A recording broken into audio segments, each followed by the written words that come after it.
Asked a Republican senator from Florida, Marco Rubio, on whether doing that will at least get him the answers he wants. Senator, very good to have you. Good to have you.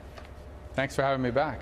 So what do you make of this, and whether holding her in contempt will even get her to talk? A lot of lawyers tell me, I'm not a lawyer, but I've watched a lot of legal shows, so I think I qualify as an expert, that there is no way in heck she is going to talk, contempt or not. That may be, but I think that as a public official in such an important post, she has an obligation to share the truth with Congress and her role that she's played. And the bottom line is that she's refused to comply. In fact, the entire administration has stonewalled this. This is a legitimate issue.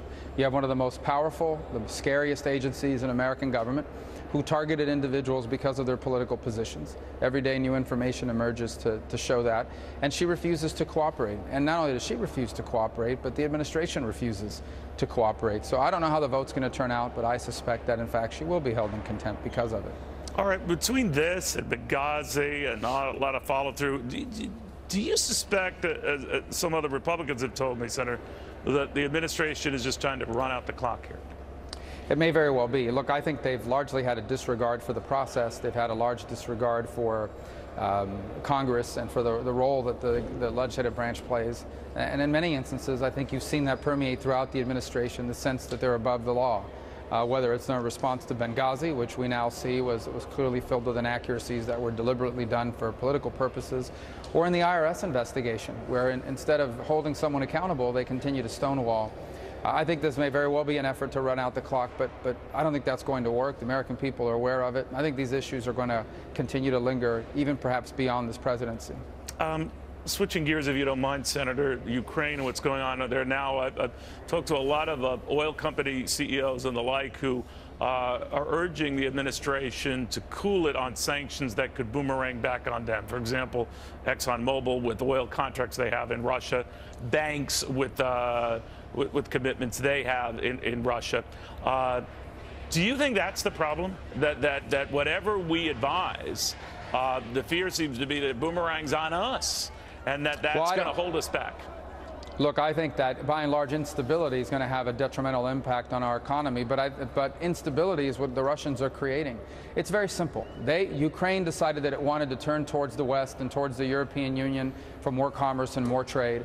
Russia decided that was unacceptable, and they've taken these measures. They continue to take these measures by the administration's own admission.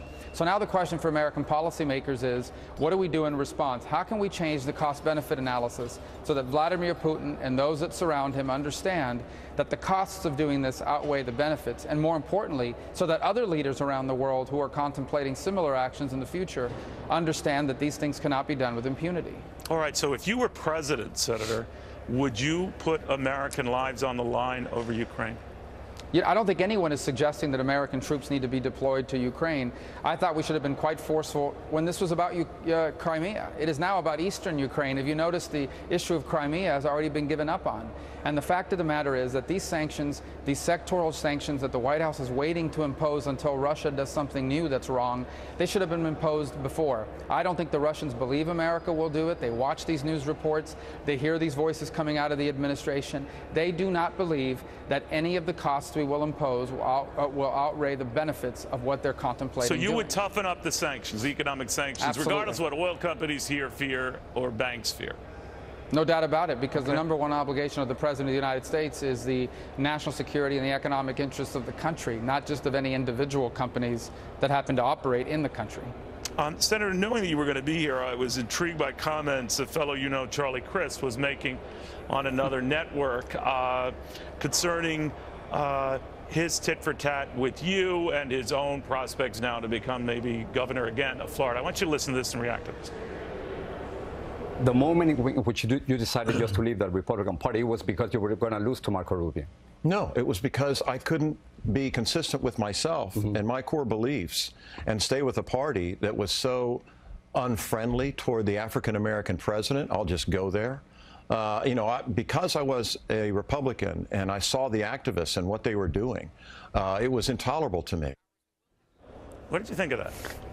I think it's ridiculous and silly. 2 points I would make. First of all, I'm even cautious to even dignify that with a serious response. My prediction is that by the end of this election, even Democrats will be embarrassed that Charlie Crist became a Democrat. But I would say if this was in fact how he felt at the time, why didn't he say it? Why didn't he say, I'm not running as a Republican because I think the Republican Party has become what he accuses it of becoming?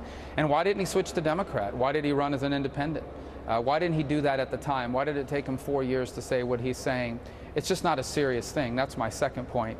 I've never met a single Republican activist involved in my campaign that has ever, in my opinion, ever been motivated by race to state their objections. I think it's absurd, and quite frankly, it's barely worthy of any sort of response. But because he's running for governor of my state, I guess I need to say what I've said. You think he's a phony? Absolutely. I believe that during the campaign. It's one of the reasons why I ran for the U.S. Senate. I didn't want my next U.S. senator to be someone like that, who wouldn't just be trustworthy in moments of importance to the country, but who would embarrass us by saying these sorts of ridiculous things. Well, if he's a phony, he leads in the polls. It's still early. But what do you make of that? He led in the polls against me, too. I was at 3% at one point. So I think once people start to focus in on there's a race and they realize it's the same Charlie Crist that's running, that there's actually the same guy who's been basically on every side of every single issue before the country and the state, I think those numbers are going to change dramatically. How do you classify yourself? I remember in that race, Tea Partiers quickly took a liking to you. Many are saying the mainstream Republican Party, for whatever that's worth, Senator, has not taken a liking to them and wants to keep focused on winning. And they think that some of these mainstream candidates, as was the case in North Carolina, they can do just that. What do you think of that?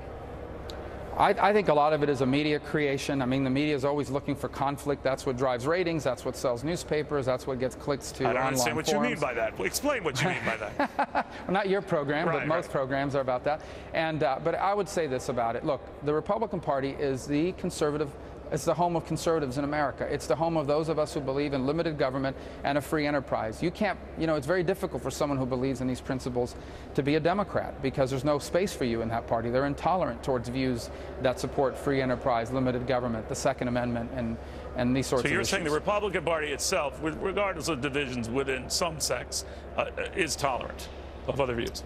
Yeah, the Republican Party is the only major political party in America that has a vibrant debate on virtually every issue. But at the end of the day, it is primarily, and at its core, a limited government, free enterprise party. And most of these arguments, if you want to call it that, are usually about tactics. They're not about what we should stand for. I understand, but when Rick Santorum says of a Rand Paul that it's not a libertarian party, it's a conservative party, what did you make of that?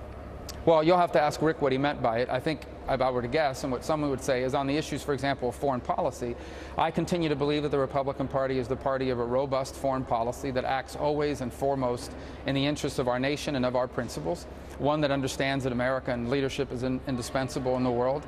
Obviously, Senator Paul has some different views on some different issues, and perhaps that's what Rick was talking about, but I would just say that in our party we have a lot of different views on a lot of different issues, and I think that debate will make us stronger and more representative of the country as a whole.